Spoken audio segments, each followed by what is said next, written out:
Somebody help, not just anybody help. You know I need someone help. When I was young.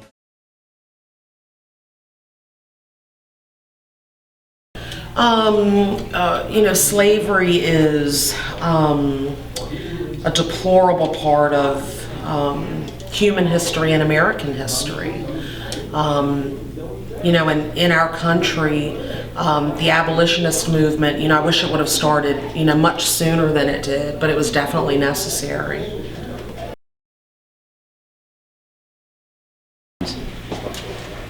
Well, I think that,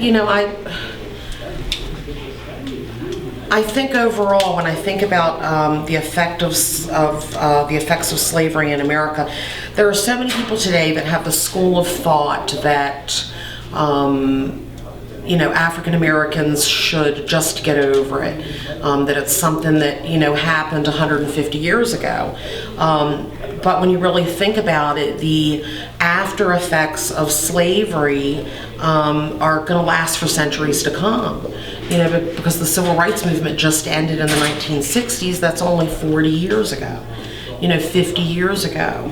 And as a result of so many years of oppressing African Americans, it impacted their education level, it impacted, their ability, with jobs and making money. And it spiraled down through the generations, and I think, still impacts African Americans of today. The American Anti-Slavery Society was started in 1833, but abolitionists sedimented the Republic. The Charter of Georgia prohibited slavery, and many of its settlers fought a losing battle against the colony. Before independence, most black Christians, Quakers, and other religious groups argued that slavery was incompatible with Christ's teaching. In other words, a number of revolutionaries saw the contradiction between demanding freedom for themselves while holding slaves.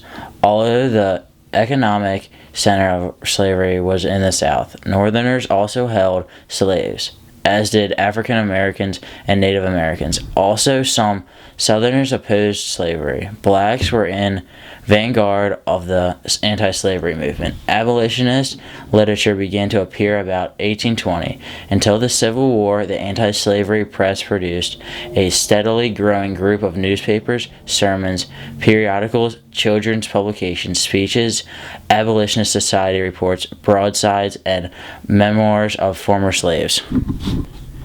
The anti-slave movement during the 1770s, it spread so fast to the United States during the American Revolutionary War. After the Revolutionary War, the Mason-Dixon, which had been surveyed in 1667 to establish a boundary between the English colonies of Maryland and Pennsylvania. It eventually became the boundary between the northern free states and the southern slavery states. When Congress forbidden the transatlantic slave trade, there were grounds for believing that slavery was a declining institution. In 1784, the Continental Congress fell one vote short of passing a bill that would have expelled slavery forever from the Trans-Appalachian West. In 1787, the Congress did abolish slavery from the Old Northwest, the region north of Ohio River and east of the Mississippi. During the 1780s and 1790s, the number of slaves freed by their masters went up dramatically in the Upper South. At the present rate of progress, the one religious leader predicted in 1791, within 50 years, it will be shameful as a man to hold a slave that will be guilty for a common robbery or theft. But when William Lloyd Garrison called for an immediate end to slavery in 1831, the grounds for optimism had evaporated. Despite the end of Atlantic slave trade, the slave population in the United States had grown to 1.5 million in 1820 and over 2 million a decade later. The Cotton Kingdom had expanded into Mississippi, Alabama, Louisiana, Texas, Arkansas, and finally Missouri. In the North, free blacks faced increasingly harsh discrimination.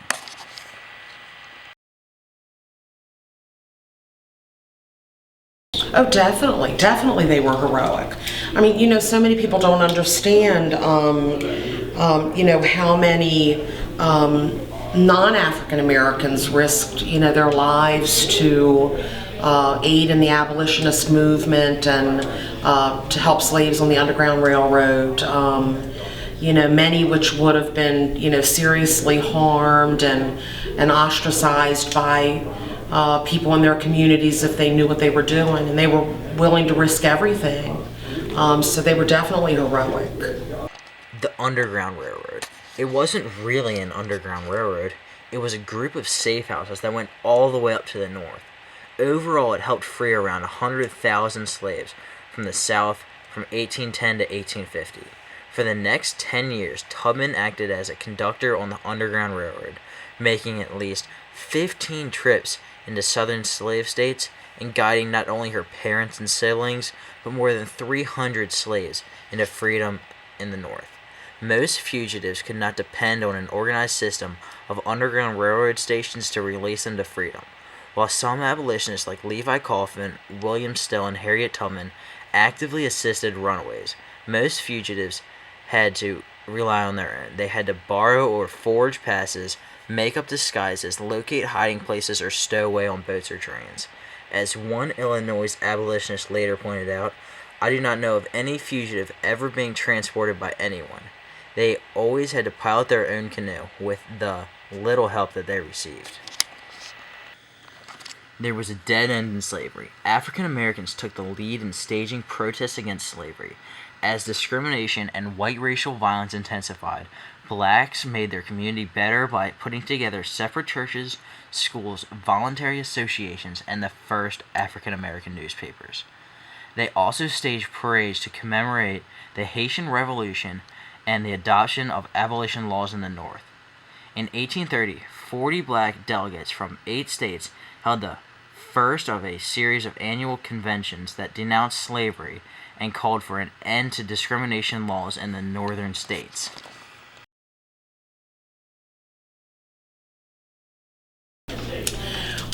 In general, I think it was a very positive thing for America.